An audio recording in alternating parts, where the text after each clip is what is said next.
আপনাদের পরিবারগুলো যদি আপনারা ইসলামিক আদর্শ ইসলামিক পরিবার হিসেবে গড়তে ব্যর্থ হন, তাহলে স্কুল আপনার বাচ্চাকে একজন ইসলামিক হিউম্যান বিইং হিসেবে গড়ে তুলতে পারবে না। এই প্রথম কথাটা আমাদের আজকে সবার মন এবং মননের মধ্যে গেঁথে নেওয়া উচিত। স্কুলে আমি ভর্তি করিয়ে দিয়েছি, মাসে বেতন দিচ্ছি, বাচ্চাদেরকে পড়াচ্ছেন টিচাররা, এটাই কিন্তু একটা বাচ্চার ইসলামিক ডেভেলপমেন্টের জন্য যথেষ্ট না। সর্বপ্রথম এবং সবচেয়ে গুরুত্বপূর্ণ বিষয়টা হচ্ছে তার বাসার পরিবেশটা কেমন। এখানে যারা উপস্থিত আছেন আমাদের গার্ডিয়ানরা এবং ফিমেল সেকশনেও অনেক মায়েরা আছেন।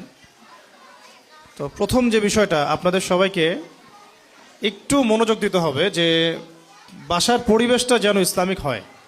তো বাসায় ইসলামিক পরিবেশ বলতে আমরা আসলে কি বুঝি?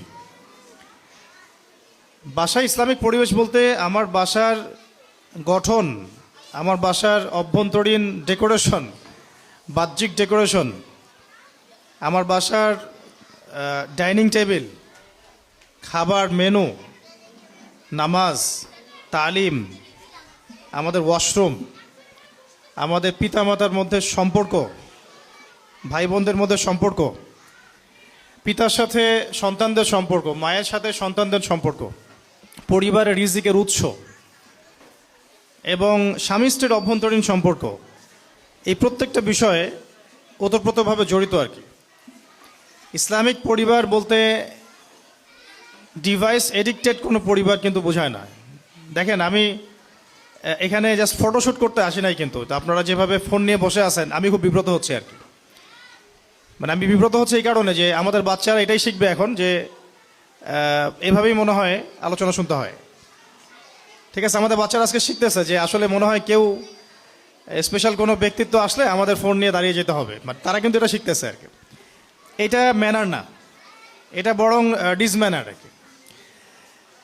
তো ফার্স্ট অফ অল আমরা ইফতারের বিতরণটা করতে করতে বিষয়গুলো একটু মাথায় রাখি যে আপনাদের পরিবারটাকে যদি ইসলামিক পরিবার করতে আপনারা ব্যর্থ হন, তাহলে অনেস্টলি স্পিকিং যে আমরা লক্ষ লক্ষ কোটি কোটি টাকা খরচ করে কোনো প্রতিষ্ঠান আপনাদেরকে ইসলামিক সন্তান উপহার দিতে পারবে না।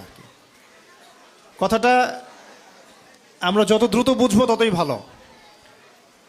এখানে প্রতিষ্ঠান যতটা গুরুত্বপূর্ণ তার চেয়ে বেশি গুরুত্বপূর্ণ আপনার পিতামাতার সম্পর্ক এবং ইসলামিক ফ্যামিলির বন্ডিং। তো প্রথম প্রশ্নটা আমি ছুটতে চাই আপনাদের দিকে যে আসলে আমাদের মধ্যে সেই পারিবারিক ইসলামিক পারিবারিক মূল্যবোধটা আছে কিনা, এটা আপনাদেরকে খেয়াল রাখতে হবে। আল্লাহ পাক আপনাদেরকে ইসলামিক পরিবার গড়ে তোলার তৌফিক দান করেন। দ্বিতীয় বিষয়টা হচ্ছে যে কয়েকটা মূলনীতি আমি নোট করেছি যে একটা বাচ্চাকে যদি আপনি পরিপূর্ণ ইসলামিক ভাবধারায় গড়তে চান, ইসলামিক পরিবারের পাশাপাশি আরও কয়েকটা বিষয় খুব জরুরি। সেটা হচ্ছে বাচ্চার স্বাস্থ্যগত বিষয়টা দিকে লক্ষ্য রাখা, বাচ্চার সুস্বাস্থ্য নিশ্চিত করা। আমরা এই বিষয়টাতে এত বেশি গাফেল যে আমরা আমাদের বাচ্চাদের হাতে এখন কিছু বিষ উঠাই দিচ্ছি খাবারের মাধ্যমে, এবং এই খাবারগুলো তারা মোটামুটি 10-15 বছর ধরে খাচ্ছে। পরবর্তীতে দেখা যায় এমন কোনো অসুস্থতায় তারা পড়ে যান যে ওখান থেকে রিকভার করা সম্ভব হয় না।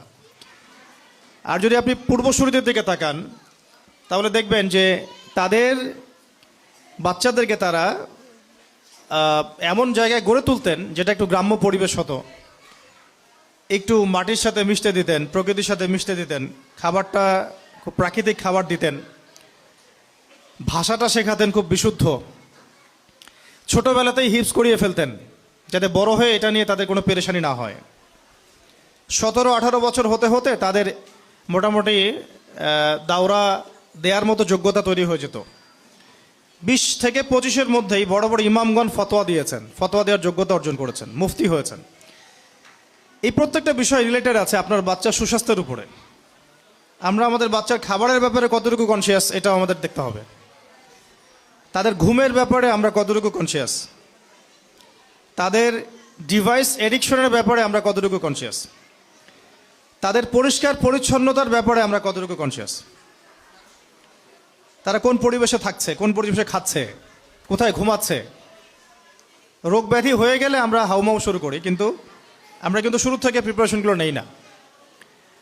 আমরা আমাদের প্রত্যেকটা বাসায় এখন ডিভাইসটা এত এডিক্টেড একটা জেনারেশন আমরা মানে ক্রিয়েট করেছি যে ডিভাইস এডিকশন ছাড়া কোনো বাচ্চা খাবারও খেতে চাইছে না।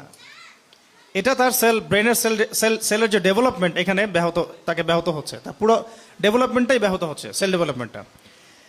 অথচ আমরা যারা ছোট ছিলাম, যখন আমরা ছোট ছিলাম, আমরা কিন্তু 15-20 বছর এগুলোর ধার কাছেও যাই নাই। হয়তো আমরা ফোন পেয়েছি যখন আমাদের বয়স 30। অ্যাটলিস্ট একটা সময় পর্যন্ত আমাদের সেলটা ডেভেলপ হওয়ার সুযোগ পেয়েছে। আমরা প্রচুর খেলতাম, ঘামতাম, ভালো খাইতাম, ফ্রেশ খাবার, আমাদের ব্রেনটা শার্প থাকতো, ঘুম ভালো হতো, শরীর অসুস্থ কম হতো। আমাদের মনে আছে যে আমরা আধা ঘন্টা 1 ঘন্টা পড়লে 3 দিন 7 দিনের পড়া হয়ে গেছে।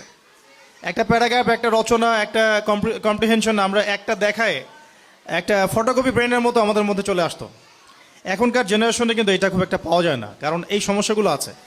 তো স্কুল অনেক কিছুই দিবে, আমি বলছি স্কুল আপনাদেরকে অনেক কিছুই দিবে, একটা পরিবেশ দিবে, টিচার স্টাফ দিবে, একটা এনভায়রনমেন্ট দিবে, ইসলামিক পরিবেশ দিবে, তারপরে পাশাপাশি ভালো ভালো কারিকুলাম দিবে, সিলেবাস দিবে, বুক দিবে, এবং একটা ধারাবাহিকতা দিবে। কিন্তু এটা সব কিছু নয়। কিন্তু এর পাশাপাশি যে পয়েন্টগুলো আমাদের চোখ এড়িয়ে যায়, সেগুলো নিয়ে আমি জাস্ট কথা বলছি। এগুলো খোলামেলা কিছু কথা, যে পরিবারের অভ্যন্তরীণ সম্পর্ক ঠিক করে ফেলতে হবে, পরিবারের মধ্যে তালিম চালু করা, পরিবারের নামাজ চালু করা, বাবাকে দেখে যেন বাচ্চা শিখে, মাকে দেখে যেন বাচ্চা শিখে, পরিবারের সালাম চালু করা, পরিবারের খাবারের ব্যাপারে খেয়াল করা, এবং আয়ের উৎসের ব্যাপারে খেয়াল করা, পরিবারে কোরআনের তালিম হচ্ছে কিনা, যে পড়াটা আমি দিচ্ছি সেই পড়াটা আদায় করে নেওয়ার যোগ্যতা পিতামাতার আছে কিনা।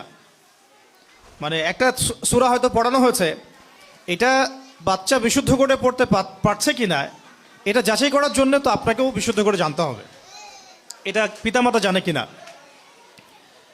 তার পাশাপাশি এই বিষয়গুলো, হাইজেনিক পরিবেশ আছে কিনা, পরিষ্কার পরিচ্ছন্ন কিনা, সে ছোটবেলা থেকেই ভালো খাবার খাচ্ছে কিনা, ভালো সঙ্গ পাচ্ছে কিনা, খেলছে কিনা, ঠিকমতো ঘুম হচ্ছে কিনা, এই প্রত্যেকটা বিষয়ে একজন বাচ্চার মেধার বিকাশের জন্যে সম্পৃক্ত। এবং আপনারা দেখবেন খেয়াল করে যে যারা আজ পর্যন্ত বড় বড় জায়গায় গিয়েছেন, তাদের শৈশবটা কিন্তু খুবই দুরন্ত ছিল, প্রাণবন্ত ছিল, এবং উপযুক্ত পরিবেশ ছিল, উপযুক্ত খাবার ছিল, পারিবারিক বন্ধন, হৃদ্যতাপূর্ণ বন্ধন ছিল। তারা কিন্তু আজকে অনেক বড় হয়েছেন। আজকের আমাদের এই বস্তুবাদী সভ্যতা অনেক কিছু দিয়েছে, ডিভাইস দিয়েছে, কার্টুন দিয়েছে, ইন্টারনেট দিয়েছে, ফোনের মধ্যে একটা বন্দি জীবন দিয়েছে, অনেক কিছু দিয়েছে, কিন্তু ইন্টারনাল বন্ডিংগুলো নষ্ট হয়ে গেছে। আমাদের ইভেন স্বামী স্ত্রীর বন্ডিংগুলো নষ্ট হয়ে যাচ্ছে। পিতার সাথে বাচ্চার খুব একটা দেখা হচ্ছে না, মায়ের সাথে বাচ্চার ইন্টারাকশন ভালো হচ্ছে না, বাচ্চাকে মানুষ করছে কাজের মেয়ে, অনেক বিষয় আছে। এই পুরো বিষয়গুলো যখন একসাথে হবে, তখন একটা আদর্শ পরিবারও যেমন গড়ে উঠবে ইনশাল্লাহ, আমাদের বাচ্চাদের ভবিষ্যৎটাও ভালো হবে ইনশাল্লাহ। এটা একটা মৌলিক কিছু কথা আমি মাথায় নিয়েছিলাম আপনাদেরকে বলার জন্যে।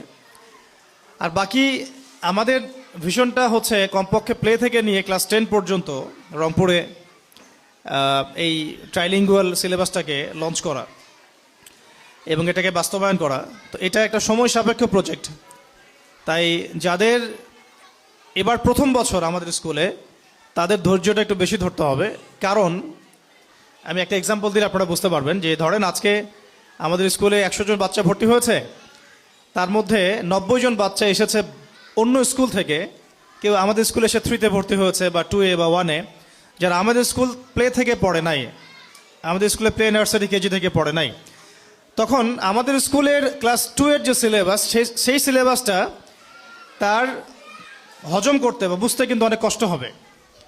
কারণ আমাদের স্কুলে প্লে থেকে বাচ্চাদেরকে কোরআন শেখানো হচ্ছে, এবং সে নাজেরা শিখে ফেলছে মাশাআল্লাহ ক্লাস 1-এর লেভেলে গিয়েই। ক্লাস 2-এর লেভেলে গিয়ে সে কিছু কিছু হিপস করা শুরু করছে।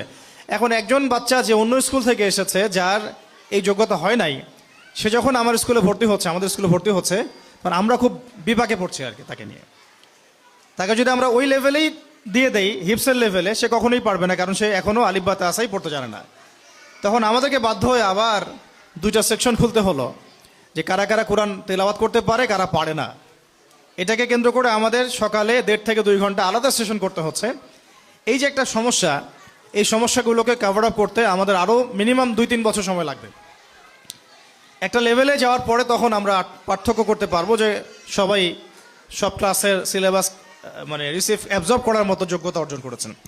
এই জায়গায় গার্ডিয়ানদের আমি ধৈর্যের নসিহাত করতে চাই, একটু ধৈর্য ধরতে হবে এবং পড়াশোনার ব্যাপারে বাসায় বাচ্চার হোমওয়ার্কটা আদায় করার চেষ্টা করতে হবে এবং সেই হোমওয়ার্কটা আদায় করার জন্য আপনাকেও ওই অ্যারাবিকের যোগ্যতাটুকু অর্জন করতে হবে। এই জন্য আমরা আমাদের স্কুলের পাশাপাশি সেকেন্ড হাফে আপনাদের জন্য কোরআন শিক্ষার কার্যক্রম চালু করেছি, দিনিয়াত শিক্ষার কার্যক্রমগুলো চালু করেছি, পাশাপাশি মা বোনদের জন্য চালু করা হয়েছে আলহামদুলিল্লাহ। ঈদের পর থেকে এটা আরও বেশি প্রচারণায় যাবে ইনশাআল্লাহ তাআলা। আরেকটা বিষয় হলো যে আদব। আমরা একটু লক্ষ্য করছি যে আমাদের অনেকের মধ্যেই, স্টুডেন্টদের মধ্যেই অন্য স্কুল থেকে যারা পড়ে আসছে তাদের মধ্যে আদবের কিছু ঘাটতি দেখা যাচ্ছে, কারণ তারা ওই এনভায়রনমেন্টটা কখনো পায় নাই যে এনভায়রনমেন্টে তাদেরকে ইসলাম শেখানো হয়। এই জন্য তাদের ব্যাপারে আমাদের টিচারদেরকে আমরা বলবো যে একটু সবর করতে হবে। অনেক টিচারকে আমি মানে পার্সোনালি বলেছি এবং এখন আমভাবে বলছি, স্টুডেন্টদের এই চাঞ্চলতা, দুষ্টামি, তাদের ইসলামিক নীতি নৈতিকতা আদবের যে ঘাটতি, এই ব্যাপারটাতে শিক্ষকদেরকে অনেক বেশি সবরের পরিচয় দিতে হবে। এটা টিচারদের ব্যাপারে আমার একটা নোট ছিল বলার মতো। আর আমাদের মা বোনদেরকে একটা কথা বলবো যে বাবারা বেশিরভাগ সময় দেখা যায় ঘরের বাইরে থাকেন, জব সেকশনে থাকেন। তাই এই যে কথাগুলো আমি বললাম, ইসলামিক প্যারেন্টিং, বাচ্চার হোমওয়ার্ক চেক করা, তার ইসলামিক নৈতিকতা, তার খাবার, তার ঘুমানো, এই যে ওভারঅল সব বিষয়, এই বিষয়গুলোর জিম্মেদারির বেশিরভাগই মা বোনদের উপর বর্তাচ্ছে। যেহেতু বাবারা বেশিরভাগ সময় বাড়ির বাইরে থাকছেন, বাবাদের উপর বর্তাচ্ছে না এমন নয়, বিষয় বর্তাচ্ছে, কিন্তু যেহেতু চাকরি, ব্যবসা, রিজিক সব কিছু চাপ থাকে পিতাদের উপরে, এই জন্য আমাদের মা বোনদেরকে এই বিষয়ে বেশি অ্যাক্টিভ থাকতে হবে এবং পিতাদেরকেও বাচ্চাদেরকে, পরিবারকে সময় দিতে হবে। এবং সময় দেওয়ার জন্যে রমজান একটা উপলক্ষ হতে পারে, সামনে ঈদ একটা উপলক্ষ হতে পারে।